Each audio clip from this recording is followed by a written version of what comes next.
Welcome to the Limerick Post Show with me, Meghann Scully. Delighted now to be joined by Limerick lady Ashlee. How are you keeping? I'm very well. How are you doing?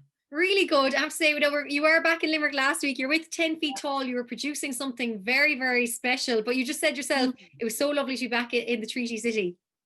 Oh my God, it was so good. Yeah, I mean, it was great to be able to bring something back to Limerick.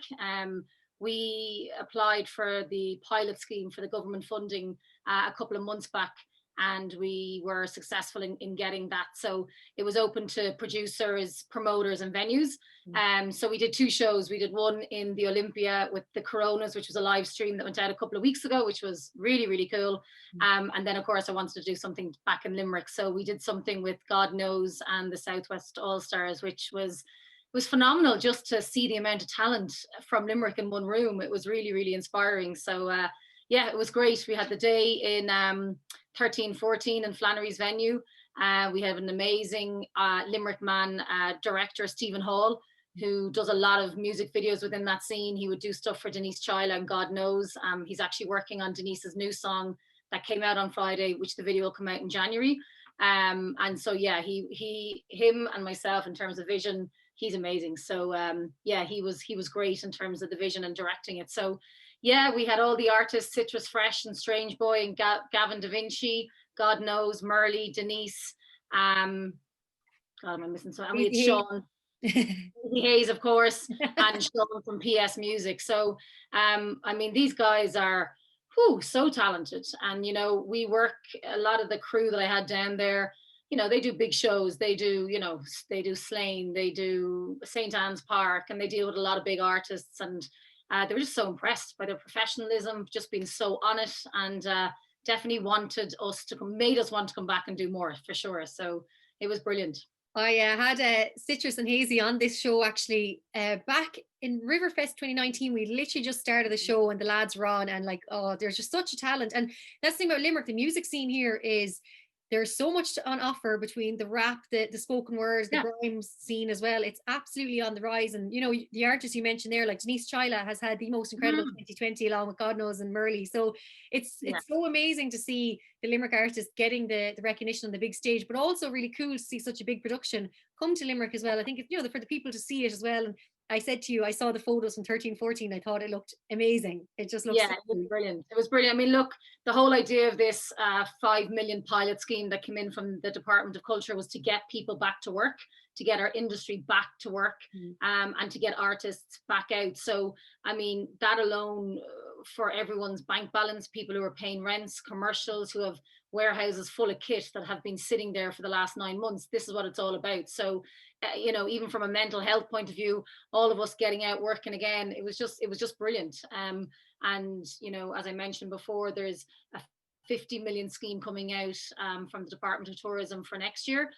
It's really important that we hear about this in January, because really for the type of events that are going to be applying for that, whether it's going to be, a 15,000 capacity festival, we need to know by January, because anything later than that is too late, and we really can't afford to lose another year. So that's for sure.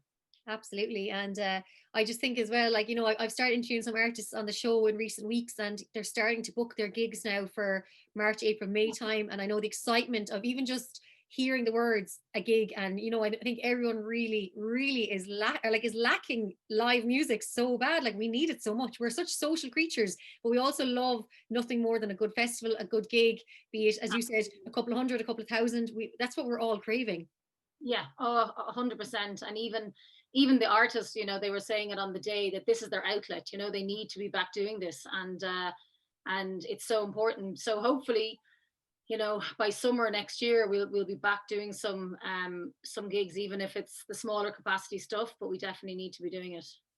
Absolutely. Now, we move the needle with all those artists we mentioned. When can we get it, and where? Yeah, so we are in talks with a couple of online and TV at the moment. So not to be announced yet. We don't know. We're in negotiations with a couple of outlets. So we will be producing 60 minutes. It'll be a big chunk of that is live music of all the different artists. And we also did some lovely pieces of spoken words with God Knows around the city. So you'll see some sites like Poor Man's Kilkee and Pharmacia, which is obviously Pharmacia is one of these places that all these artists talk about. you know, it was where they kind of learned their craft, and it's where they started. So it was great to kind of even just get them into a shot. And obviously it's a personal place of mine because it's Riddlers, so my parents own the place, so it's it was nice to bring it back there as well. So we'll have some spoken word, we'll have some live music. It'll be a 60-minute piece, but it will be towards the middle of Feb before you see it, but we will let you know exactly where that's going to be. Well, I'll tell you, we cannot wait for it. As I said, the pictures alone, I was looking at the pictures being like this, and I saw the lineup as well. As I said, they are all just such an amazing, talented bunch of people we have, and the music we're producing here is just second to none. Really is. And I really, you know, without promising anything, I hope that we're able to come back and do something more next year. That's the plan. If we can, myself and God knows, we're talking about some really interesting ideas that maybe we could come back and do something special with the artists. And we've a couple of good ideas. So hopefully that will happen. Well, we look forward to that, and we'll have you back on the show again when all that's going on, and you can keep us updated. That'd be great. Ashlee Dickenson from 10 Feet Tall, and of course, proud Limerick lady, Carmilla Mulligan, for talking to us on the Limerick Post Show. Thank you.